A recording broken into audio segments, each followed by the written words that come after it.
My husband, Taylor, is a real piece of work. Despite borrowing $50,000 from my dad, he's not only avoiding repayment, but also considering filing for bankruptcy to dodge it. If I declare bankruptcy, I don't have to pay it back, right? Serves him right. That's what he says, smug as can be. He's really not thinking this through. He has no idea what life would be like after bankruptcy. I'm Michelle, 32 years old. Taylor and I have been married for 5 years, and for better or worse, we've led an average life together. We don't have kids, so we have a dog instead. We mostly spend our time with each other and our furry friend. Seeing our families is rare since they live far away. We usually visit them during summer or Christmas vacations, especially Taylor. He always makes a fuss when it's time to go to my parents' home. Hey Taylor, you're coming with me to my parents' house for the holidays, right? Oh, no. If we're going, let's go to my parents' place. We've been to your parents many times. It's time we go to mine. We've talked about this. It's just a hassle. And there's nothing to do at your parents' house. Don't you think you should apologize to my dad about the money? Our life is possible because of him. He even helped us with that debt crisis. Again with that? You're so annoying. Taylor sighed loudly and left the room. When we first got married, my dad gave us the down payment for our house and later lent Taylor part of the capital for his startup business. I've been slowly repaying the money for the house, but the $50,000 Taylor borrowed for his business remains unpaid. I know Taylor's business is struggling and times are tough, but that's a different issue altogether. Taylor's lack of gratitude towards my dad irks me every day. Then, one day, something happened. I got a rare phone call from my mom, who usually only texts. Hello, Mom? Michelle, is now a good time? Yeah, I'm fine. You usually text. What's up? Actually, your dad, Daniel, collapsed.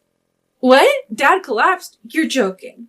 He wasn't feeling well for a few days. He's stable for now, but if you can, could you come home? I get it. I'll talk to Taylor and head back home as soon as possible. When I explained the situation to Taylor, he reluctantly agreed to the restrictions just this once. But there's another issue I have to think about. Taylor, it's about Rocky. I called our regular vet to board him, but they're fully booked. So what's the plan? I'm thinking of hiring a pet sitter. At my words, Taylor lets out an exasperated, What? A pet sitter? Give me a break. I can't stand the idea of a stranger in our home. You don't have a choice. Rocky needs his walks, his bathroom breaks, his meals. Absolutely not. He'll be fine for a day. Stop relying on services like that. Are you kidding me? If we leave him alone for a day, he'll get stressed out. We can't find common ground and the conversation is going nowhere. When Taylor seemed to have an idea and exclaimed, Ah! I've got it! I've thought of something great! What is it? Why not ask Isabella? Why would Isabella be involved? She just got divorced, right? And she's been complaining about not having work. Let's ask her to take care of Rocky while we're gone as a part-time job. Honestly, I absolutely don't want that. Last time Isabella visited, money disappeared from my wallet. I'd withdrawn $300 that morning, and by the time Isabella left, it was gone. Taylor dismissed it when I told him, saying it must be a misunderstanding. Since I had no concrete evidence, I couldn't do much. But I was certain it was Isabella. I didn't trust her, and didn't want her in our home. Still, with a trip back home imminent and Taylor firmly against a pet sitter, we were out of options. We ended up asking Isabella. I gathered my always ready $3,000 in gift cards in a drawer. I slipped a piece of paper into the drawer so I'd know if anyone opened it. And of course, I didn't tell Taylor. Otherwise, I couldn't feel at ease letting Isabella into our home. We asked Isabella to take care of our dog and headed to my parents' house. Thankfully, Dad's condition stabilized and we could talk to him. When we returned, I told Taylor about the drawer trick. As expected, the paper had fallen and $2,000 along with gift cards were missing from the $3,000. I had told Isabella not to enter the bedroom, but I had suspected she might steal something. I sighed and told Taylor, See, now do you get why I didn't want Isabella in our home? Well, She's having money troubles too, so a little bit of cut it out. We're not exactly rolling in it either. Taylor, you owe money to Dad, remember? That's a different issue. Just call Isabella over here now. Taylor reluctantly dialed her number. When Isabella arrived and we confronted her about the money, she admitted to everything. This time, and the previous time, with my wallet. She promised to pay it back and we let her go, but my anger hadn't subsided. Taylor then sat down next to me. If he is, I'll make sure Isabella doesn't come around anymore. But what Taylor said next was jaw-dropping. Michelle, you're surprisingly mean-spirited. What? Setting up a trap like that for Isabella isn't something a grown adult should do. Wait a minute. Are you taking your own sister's side even after all this? Isabella's in the wrong too, but what really turned me off was how you doubt your own family and set up such an elaborate scheme. Don't joke around. If you'd believed me about her stealing money last time, maybe we could have prevented this. Just like you don't want the pets that are in our house, I don't want Isabella in our house. Wow. So narrow-minded. What? Don't you have anything else to say before blaming me? It was like he was saying it was my fault for setting up a trap to catch Isabella, who had stolen twice. I was angry and frustrated. After that, Taylor's and my relationship started to deteriorate, with more and more days of not speaking. The tipping point came when Taylor handed me a piece of paper after returning from work. What's this? You know what it is. Divorce papers. You want a divorce. I've had enough of you over the Isabella thing. I don't want to be with you anymore. There's no point in being married. Let's divorce. This happened because of your sister, you know. Don't shift the blame onto me. I don't even want to talk about it anymore. Just sign it. No discussion, just Taylor pushing his own viewpoint. I grew disgusted with him and agreed to the divorce. It's clear Taylor will keep taking Isabella's side in the future, so I figured it was best to cut ties with him sooner rather than later. A few days later, the divorce went through. We sold the house we'd lived in for 5 years and fairly divided our assets. I told Taylor to use that money to keep making monthly payments on his debt to Dad, and he agreed. And so, our married life came to an end. Months later, Dad passed away from illness. And just like that, I inherited the right to collect Taylor's debt repayments. But the following month, Taylor fell behind. I did a little digging through mutual friends and found out his business was failing. He did say he was struggling with the company just before we divorced. Well, maybe I'll give him a break. Since I knew Taylor was struggling, I decided to wait 1 more month. But when there was still no transfer from Taylor, I lost patience and called him. Hello, it's Michelle. What's up, Michelle? What do you need? What do you mean, what do I need? It's about repaying Dad. You haven't paid since last month. Oh, is that all? Well, I'm not paying anymore. Excuse me? Caught off guard by his unexpected response, my thoughts freeze for a moment. Taylor, without any remorse, continues. Why should I? My father-in-law's dead, right? No point in paying back a dead man. What are you talking about? That's ridiculous. I inherited Dad's right to collect the debt, so now I'm the creditor. Understand? I don't care. I said I'm not paying. I can't pay. Suddenly furious, Taylor starts yelling over the phone. I'm struggling with my business too, you know. Why should I repay a debt to a dead person? It's a waste of money. Don't joke around. How can you even say that? Your current business exists because of Dad.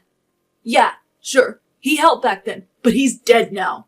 Only you would benefit if I repaid the debt, so why would I do that? At that moment, rage surged through my veins. Our parting wasn't amicable, and I know about the current economic situation. If only he would sincerely apologize for the delayed repayment. But he's showing no remorse, let alone an apology. Worse still, he seems to think he's off the hook for repayment now that Dad is gone. I'm infuriated by Taylor's convenient thinking. I won't let this go. He will repay every penny. Determined, I reply in a stern voice.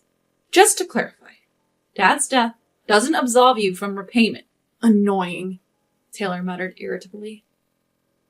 I told you, only you benefit from me paying back. There's no way I'm paying back $50,000. All right then, I'll take appropriate measures. Is that okay? Suddenly, Taylor erupts in laughter on the phone. Then I'll just file for bankruptcy. Bankruptcy? Yeah, if I file for bankruptcy, I won't have to pay back anything. Serves you right. You think that will save you?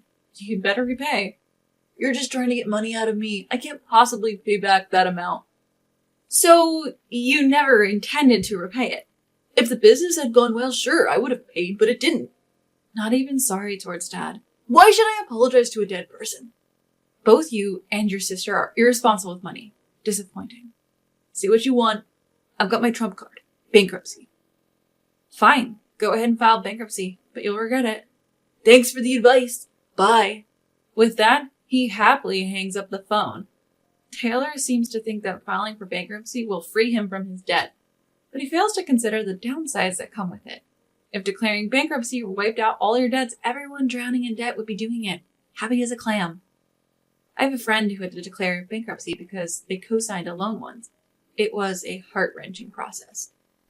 I saw the struggle up close, so I know how tough bankruptcy can be. That's why I decided not to tell Taylor about it. Later, it seems Taylor really did go through with the bankruptcy process. I got a text saying, "Debts are gone. Serves them right." I didn't reply. I just waited to see how things would play out, pretty much expecting Taylor to self-destruct. A few weeks later, just as I expected, a desperate call came in from Taylor. "Michelle, please help me." "Long time no see. What's up?" "I'm screwed. Yeah, I get rid of my debts, but now I can't even live a normal life." "Oh, that's unfortunate." "Unfortunate? You don't get it. I'm really in trouble here." "Well, declaring bankruptcy is a last resort only for those with no other options." "What?" For Taylor, who clearly didn't understand the situation, I laid it out plainly. "Listen, bankruptcy is the last resort. They'll take all your assets, cars, electronics, everything. Your credit cards won't work. You'll be blacklisted." "How do you know all this?" "I saw a friend go through it. It was a nightmare." "What? So you knew this would happen and you didn't stop me?" "Are you finally getting it?" "This is no joke. I thought I could just reset my debts and get back to normal life. This isn't what I envisioned." "Not my problem." "It is your fault. If you told me how hard bankruptcy is from the start." At this point, Taylor was trying to shift the blame, so I gave him a reality check. "Don't you get it? You made the choice without doing any research. Even after I warned you, you made your bed, now lie in it. And you're asking for help now? That's pretty cheeky." "I'm your ex-husband in need, isn't that enough?" "Ex-husband? You didn't even show up to Dad's funeral, and you've never been grateful for anything. Why would I help trash like you?" "Karma's a bitch, isn't it?" "Trash? Who are you calling trash?" "Just to make it clear, you're in a really bad spot right now. Don't expect to live like you used to. Bankruptcy doesn't offer a bright future. You chose this path. Now live with it for the rest of your miserable life, you damn fool." I let out all my pent-up frustration and hung up the phone. Immediately blocked the number and blocked on social media. And that's how I finally cut off all ties with Taylor. As for him, word has it that he's living a pretty miserable life. He thought he could just wipe the slate clean with bankruptcy and start fresh. He may have acted like he had it all together, but reality isn't that kind. Since he's on the blacklist, he obviously can't get a loan for anything. On top of that, it seems he owed a lot of money to his friends, and he hasn't paid them back. He's been contacting other friends to borrow money, but no one will lend him anything now that they know his situation. In fact, almost all his friends have cut ties with him, and it seems he's living a lonely life now. It's nothing less than poetic justice. As for Isabel, it turns out she wasn't just stealing from me, but also from her friends. Apparently, she was recently arrested by the police. The rumors spread in the neighborhood, and she lost her job too. I'm so relieved to see those two people I can't stand both get their comeuppance. I'm really glad I got a divorce when I did. I'll never have to deal with those siblings again. If I ever date someone in the future, I won't make the same mistakes. I'm determined to be more discerning in judging people and build better relationships.